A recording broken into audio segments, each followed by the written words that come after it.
कौन से केस आज तक ये सारे के सारे उलमाए सू और ये जितने ओवैसी साहब हैं और दूसरे साहब हैं, कौन सा वक्फ का केस आज तक ये जीते हैं? एक भी, जिसमें ये है कि जहां एक भी नॉन मुस्लिम नहीं हो सकता था वहां आप 3 और 4 आ जाएंगे। इसको ये रिलीफ बता रहे हैं, शर्म से डूब नहीं मरते ये लोग, इनको शर्म नहीं आती और कितना धोखा देंगे ये पूरे देश को भी और सब संविधान को भी।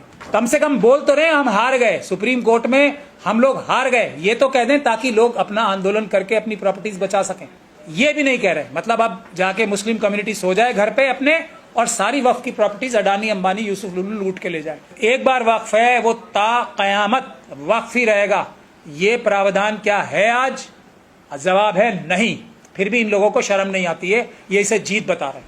दूसरा, वक्फ बाय यूजर क्या है आज? जवाब है नहीं। उसके बाद भी ये बेशर्मी से जीत बताते हैं। इमरान प्रतापगढ़ी साहब का भी आज पता लग गया। अगर किसी चीज के बारे में मालूम नहीं है तो मुंह नहीं खोलना चाहिए उसके बारे में, लेकिन अगर किसी चीज जो सबसे बुरी चीज हुई है उसकी तारीफ की जाए तो मेरे ख्याल से इससे बड़ा धोखा कोई नहीं हो सकता।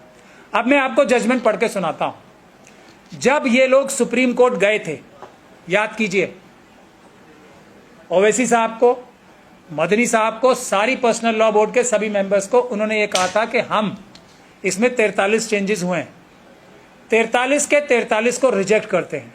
इसमें से एक भी प्रावधान ऐसा नहीं है जो वक्फ के हित का हो। ये वक्फ सारे के सारे प्रावधान जो चेंज किए गए हैं ये वक्फ को लूटने के लिए बनाए गए हैं। ये सबकी स्टेटमेंट थी, ठीक है, नहीं थी।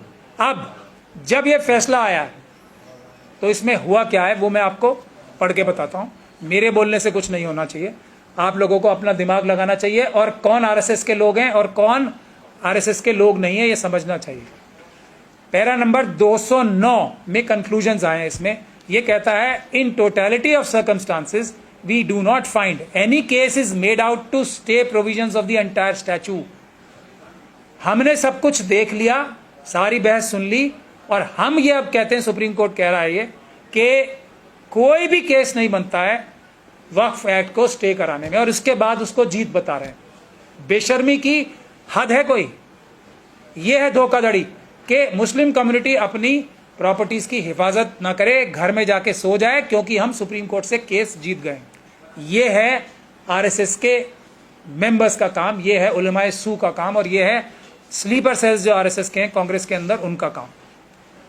इसके बाद कहते हैं the prey for इम्प्यून्ड act is therefore rejected. इसीलिए जो आपके जो स्टे मांगा था उसको रिजेक्ट किया जा रहा है। However while doing so, in order to protect interest of all parties and balance equities during pendency of this batch of matters, we issue following directions। अब 3 पॉइंट पे सिर्फ स्टे जो कहा जा सकता है वो कहा जा सकता है। पहला पॉइंट है उसका कि जो 5 साल की एक शर्त थी कि कोई भी इंसान अगर वक्फ की प्रॉपर्टी, कोई भी अपनी प्रॉपर्टी वक्फ करेगा तो उसको ये दिखाना पड़ेगा कि वो 5 साल तक प्रैक्टिसिंग मुस्लिम था, यानी कि वो 5 साल से मजहब इस्लाम का पालन कर रहा था। तो इसको उन्होंने स्टे किया है। स्टे करते हुए क्या कहा है, ये shall stand stead until rules are framed by state government for providing mechanism for determining question as to whether a person has been practicing Islam for at least 5 years or not। यानी कि rules बनाने हैं सरकार को सिर्फ rules बनाने हैं ये बताने के लिए कि 5 साल की प्रैक्टिस वाला मुसलमान है या नहीं है कोई। ये इतना भर, और सरकार रूल बनाने में कितनी देर लगेगी? कम से कम बीजेपी रूल सरकारें तो सही ज्यादातर स्टेट्स में, तो कितनी देर लगेगी?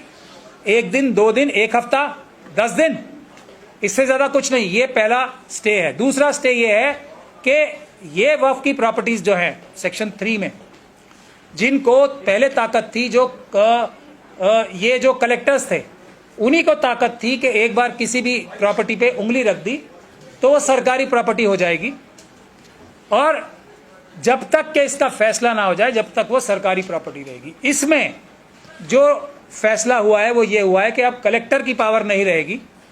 एक डेजिग्नेटेड ऑफिसर जो होगा, जो स्टेट गवर्नमेंट बनाएगी, वो डेजिग्नेटेड ऑफिसर जो होगा वो कलेक्टर से ऊपर की रैंक का होगा। कोई सरकारी बनाएगी, कोई भी सरकारी अधिकारी जो कलेक्टर से ऊपर होगा, अब वो फैसला करेगा ये प्रॉपर्टीज वक्फ की प्रॉपर्टीज हैं या नहीं है।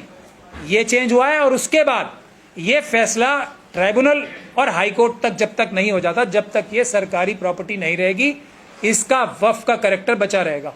इस काम को करने के लिए आप लोगों को पता है कितनी मेहनत पड़ेगी।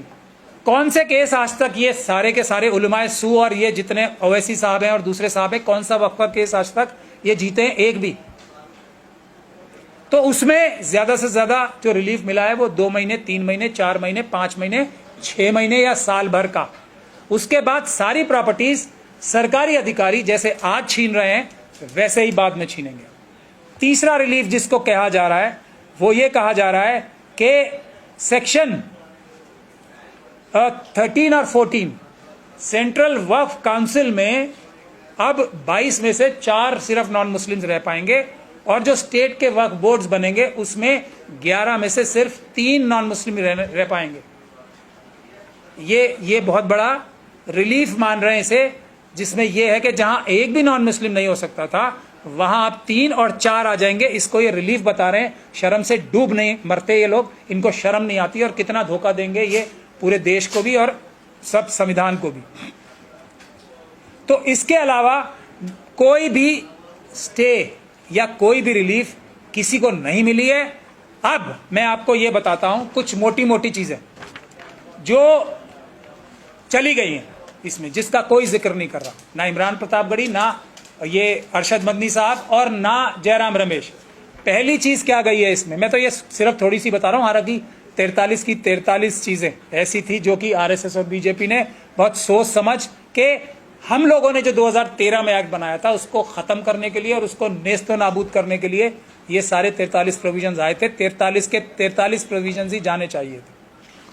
कम से कम बोल तो रहे हम हार गए, सुप्रीम कोर्ट में हम लोग हार गए, ये तो कह दें ताकि लोग अपना आंदोलन करके अपनी प्रॉपर्टीज बचा सकें। ये भी नहीं कह रहे, मतलब अब जाके मुस्लिम कम्युनिटी सो जाए घर पे अपने और सारी वक्फ की प्रॉपर्टीज अडानी अंबानी यूसुफ लुल्लू लूट के ले जाए। क्या आज की तारीख में once a Waqf always a वक्फ है? ये सबसे बड़ा प्रिंसिपल था ना वक्फ का, जो एक बार वक्फ है वो ता कयामत वक्फ ही रहेगा। ये प्रावधान क्या है आज? जवाब है नहीं। फिर भी इन लोगों को शर्म नहीं आती है, ये इसे जीत बता रहे हैं। दूसरा, वक्फ बाय यूजर क्या है आज? जवाब है नहीं। उसके बाद भी ये बेशर्म इसे जीत बताते हैं। सर्वे कमिश्नर जो कि एक सीनियर आईएएस ऑफिसर होता था स्टेट गवर्नमेंट का, जो सब लोगों से सबूत इकट्ठे करके किसी प्रॉपर्टी को वक्फ बताता था, वो क्या है आज? जवाब है नहीं। अब जो वो होंगे ना कलेक्टर्स, वो ही वक्फ का सर्वे किया करेंगे।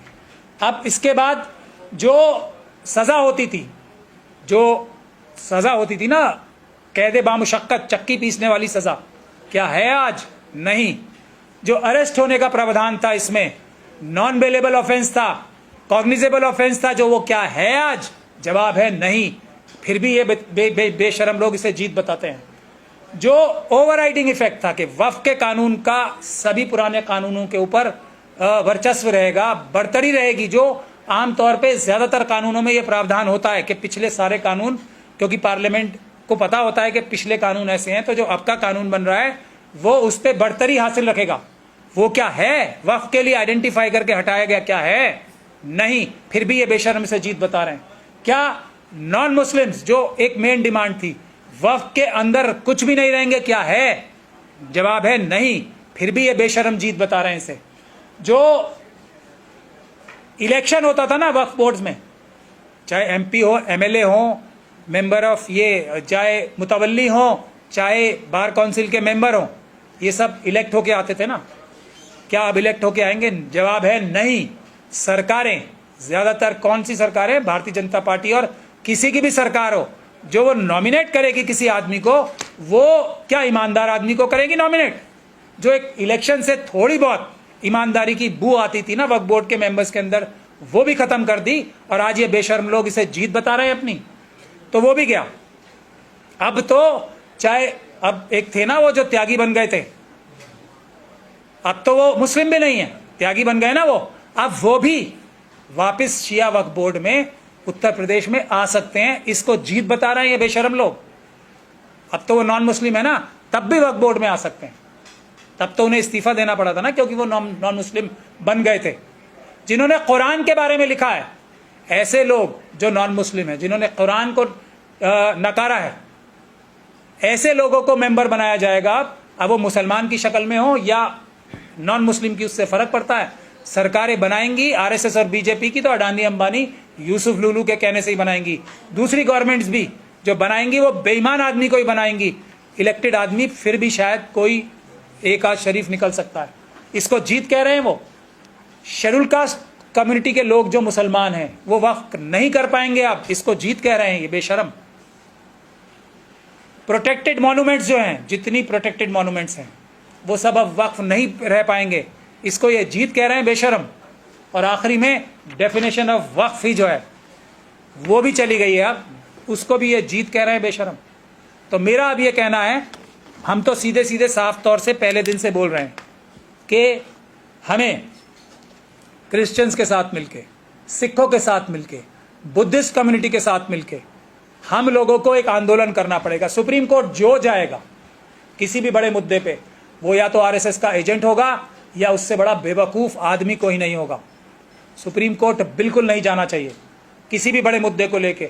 मोदी जी और अमित शाह साहब ने और आरएसएस ने अडानी अंबानी और यूसुफ लुलू के साथ मिलके जो वक्फ एक्ट में चेंजेस कराए थे, जिसमें हमारे बहुत सारे उलमाए सू भी शामिल थे, इन सब लोगों ने साजिश करके, ओवैसी साहब ने, ये सब लोगों ने साजिश करके वक्फ की प्रॉपर्टीज हड़पने के लिए एक उम्मीद नाम का एक्ट बनवाया था मोदी जी और अमित शाह जी से, आरएसएस और बीजेपी से, जिसका नाम दिया था unified Waqf management empowerment efficiency and development act.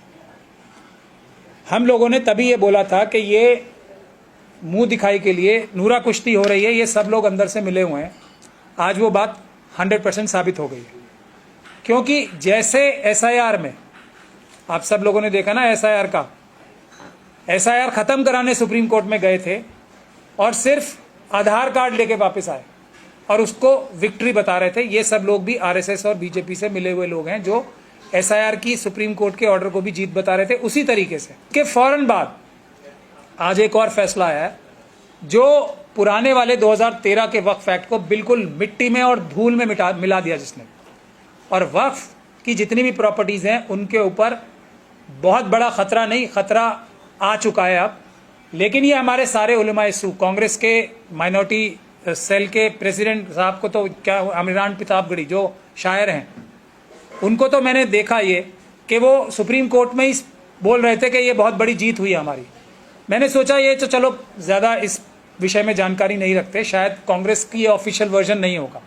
उसके बाद मैंने जयराम रमेश साहब, जो कि जिनके लिए मैं सीधा सीधा बोलता ही हूँ, वो स्लीपर सेल है आरएसएस और बीजेपी के, उन्होंने भी ये कहा है कि ये बहुत बड़ी जीत है ये, जो वक्फ की प्रॉपर्टीज बचाना चाहते थे उनके लिए। मेरा ये कहना है कि इससे बड़ा झूठ और इससे बड़ा फरेब, फ्रॉड कुछ नहीं हो सकता। मुझे अरशद मदनी साहब के बारे में भी बताया गया, जिनको मैं उलमाए सू कहता हूँ, उनके बारे में भी बताया गया कि उन्होंने भी इस जजमेंट का वेलकम किया। तो ये सारे लोग आरएसएस के ही वर्कर्स हैं जिनके भी मैंने नाम लिए हैं।